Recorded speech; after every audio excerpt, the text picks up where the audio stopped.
So hello guys, I am Kumar K. Previously, I worked as SD at Amazon and Mayor.net, and now I spend most of my time in guiding and training students so they can reach their final goal, which is a top level SD job. So today with me there is my favorite student Istakar. Istakar has recently cracked the Java software development engineering offer off campus from PhonePe. So we are going to have a brilliant podcast with him today and going to learn about his experiences. So Istakar, congratulations for cracking the offer from PhonePe. Can you start introducing yourself to our audience? आप अपने बारे में Yeah, बताना चालू कीजिए. first of all, thank you Yeah. to introduce me. And my name is Mohammad Istakar, Okay. and I started my journey in 2021. I Hmm. graduated in information technology. Okay. Then I joined a startup, and after doing hard works and DSA, I Okay. recently joined Java development engineer in okay, phone पे. PhonePe. तो आपकी journey कैसी थी इस्ताकार? मतलब आपने, क्योंकि मैं तो आपको स्टार्टिंग से जानता हूँ, आपको 8-10 महीने Mm-hmm. पहले डीएसए सिस्टम डिजाइन में आप बिगिनर थे, फिर रोज लाइव क्लासेस Yeah, आने लगे, फिर धीरे धीरे आपका इंप्रूवमेंट हुआ, आप 1-to-1 मेंटरिंग भी आते थे.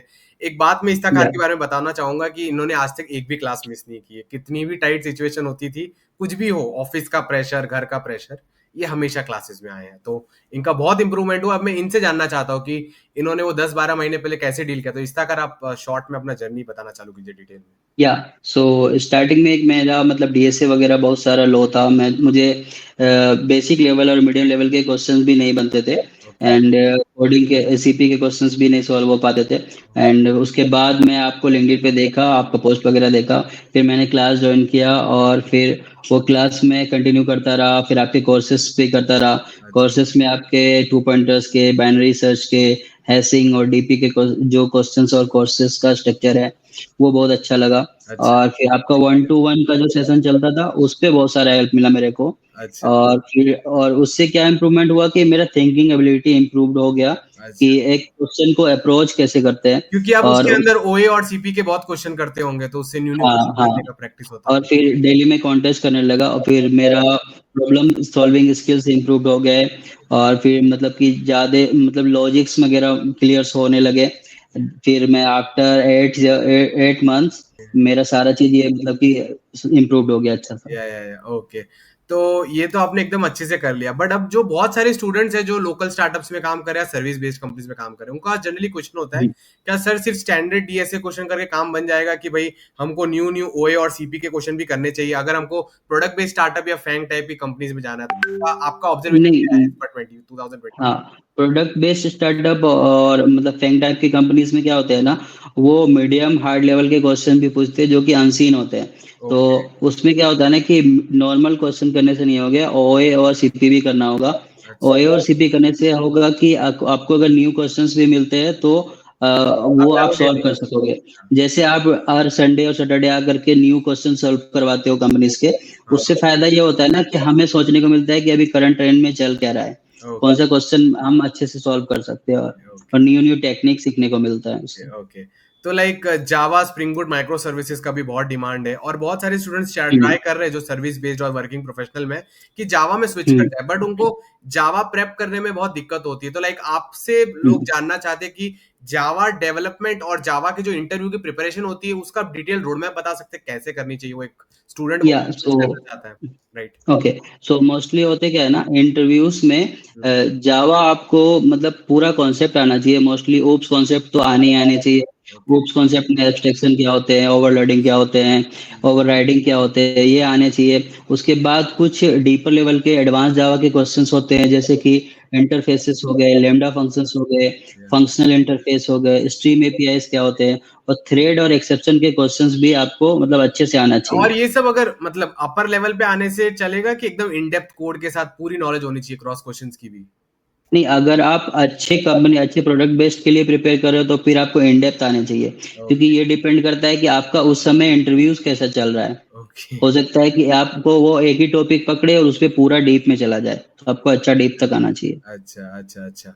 और लाइक आप कुछ बताना चाहेंगे कि अभी ये 2024 के ट्रेंड में क्यों चल रहा है? क्योंकि हम और हाँ, जानते हैं कि आपने बहुत सारे जावा इंटरव्यूज दिए होंगे तो उसके लिए. हाँ, तो ट्रेंड में अभी जावा का जो क्वेश्चन है, functional interface, stream API, okay. Lambda function and thread और एक्सेप्शन, ये चल रहे हैं। मोस्टली क्वेश्चन स्ट्रीम और फंक्शनल इंटरफेस से आते हैं। और आपने कहा था मल्टी थ्रेडिंग के कुछ हार्ड वेरिएशन। हाँ, मल्टी थ्रेडिंग के भी हार्ड कुछ क्वेश्चन पूछते हैं। अच्छा अच्छा, तो अब हाँ ठीक है ठीक है ठीक है, और आप कुछ कह रहे थे?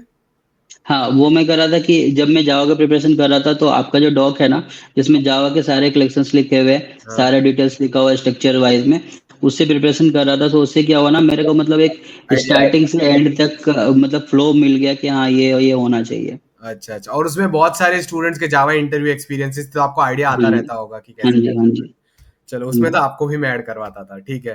तो इस अब जब जावा और रूप्स की बात करते हैं तो इसके साथ ना एलएलडी आ जाता है, बहुत कॉमन है। हम्म। और स्टूडेंट्स का ये भी क्वेश्चन है, क्या सर बिना एलएलडी के भी हम स्विच कर सकते हैं क्या वर्किंग प्रोफेशनल जावा प्रोडक्ट बेस्ड स्टार्टअप और फैंग या कोई भी रिमोट स्टार्टअप में? इसका आपका क्या आंसर है, या एलएलडी पढ़ना ही पड़ेगा अच्छे से? नहीं, एलएलडी तो आपको पढ़ना ही अगर आपका एक्सपीरियंस हो 2 साल मिनिमम भी, तो आपको एलएलडी एचएलडी आना चाहिए। ओके और एलएलडी एचएलडी का मतलब कैसा होता है ना कि आप मतलब स्ट्रिक्ट नहीं हो जाओ। पहले इन्फॉर्मेशन गेट करो कि सामने वाला बताना क्या चाह रहा है, उसका ओके रिक्वायरमेंट्स क्या है। ओके। उसके बाद फिर आप उसको मतलब अप्रोच करो क्लास लेवल अपर लेवल पे, उससे डिस्कस कर लो कि हाँ ये सही है। फिर आप लोअर लेवल पे जाओ। तो जो आपका जो डॉक्यूमेंट है ना, जिसमें कि हम मुझे एलएलडी वगैरह का बहुत सारा क्वेश्चंस प्रिपरेशन दिया हुआ है, कि हाँ। बहुत सारे प्रोजेक्ट दिए हुए हैं कि ये ऐसे बनाने हैं, तो उससे मैं प्रिपेयर कर रहा था, तो वो ज़्यादा हेल्पफुल रहा। अच्छा, तो मतलब आप एलएलडी में कह रहे हो कि ऐसा नहीं करना है कि मतलब आपको क्वेश्चन दे दिया और आपको आंसर आप डायरेक्ट बताने लग गए। आपको उसके साथ नहीं, प्रैक्टिस नहीं, नहीं। करना है, अजम्पशंस करना, और हाँ। भले ही आपके पास सॉल्यूशन है, आपको देखना है कि हुँ। दूसरा उसको मान रहा है कि नहीं मान रहा है इंटरव्यूअर। हाँ जी, हाँ जी, हाँ जी। और जो इंटरव्यूअर को चाहिए हमको वो करना चाहिए। लाइक इंटरव्यूअर चाहते हुँ, हैं कि हुँ, कैसे हो तो आपको वैसे ही करना चाहिए, नहीं तो हुँ। एलएलडी राउंड में रिजेक्ट, क्योंकि एलएलडी का डीएसए टाइप कोई फिक्स्ड आंसर नहीं होता। वो डिपेंड करता है नहीं। इंटरव्यूअर का डिमांड क्या था। Same goes for HLD. Hmm, okay hmm, okay hmm, okay. अब ऑफ कैंपस की बात कर लेते हैं, ठीक है।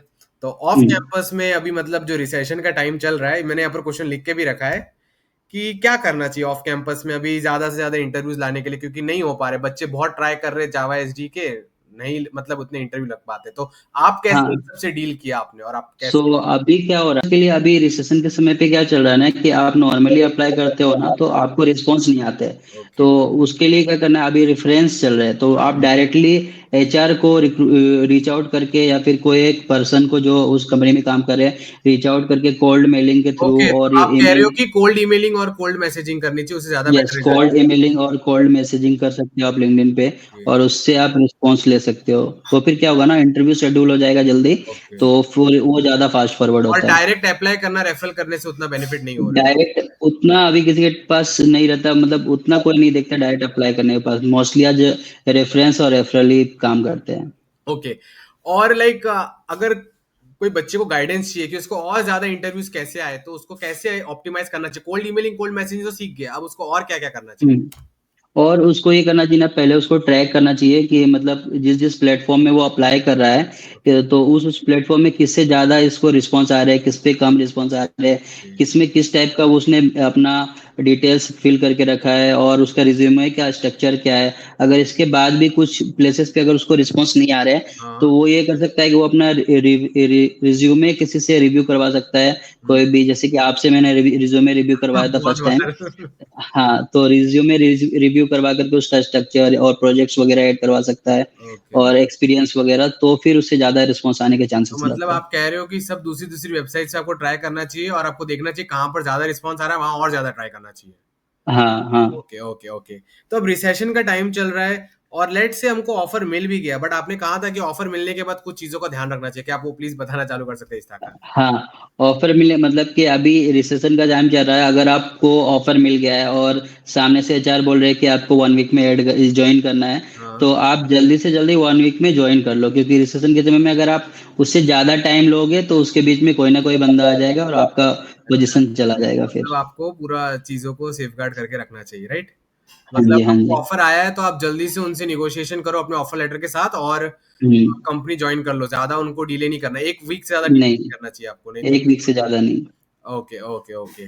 अब आपके लिए लास्ट क्वेश्चन है इस्ताकर। ये हुँ, बहुत हुँ। सारे स्टूडेंट्स का ये डीमोटिवेशन के अराउंड है, ठीक है।